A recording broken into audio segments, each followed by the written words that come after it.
قبل كم يوم أنا بمنطقة بها كل هاي ازدحامات، فأكو شخص دا يسوق سيارته ناصية شوية.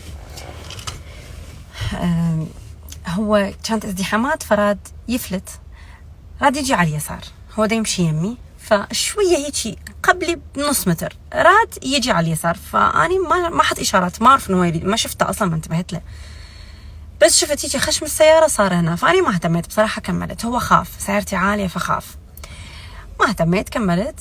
اجى يمي، فتح شباك سيارته وضرب على سيارتي. كان دعمتيني، كان ما ادري شنو، قلت علي تمام، انت حطيت اشارات؟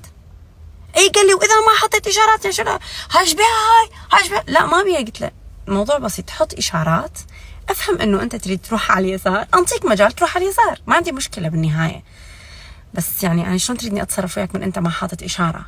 يعني شلون راح اعرف مثلا انه انت، يعني على الاقل أضعف الإيمان إذا ما تريد تستعمل إشارات وما مقتنع بين، استعمل إيدك زين، بس أشر لي حتى أعرف أنت وين رايح. ليش ندخل بحادث وأدعمك وتنزل وتبكي وتدق وتلطم ليش؟ لا تحط نفسك بيك موقف، ولا تحطنا إحنا بيك موقف.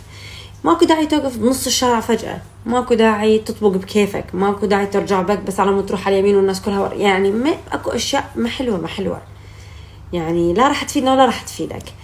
فحبابين استعملوا الإشارات حتى نساعد بعض بالطريق والحياة تصير أسهل والأمور تصير طيبة. وشكرا جزيلا وثانك يو وميرسي وعاشت إيدكم.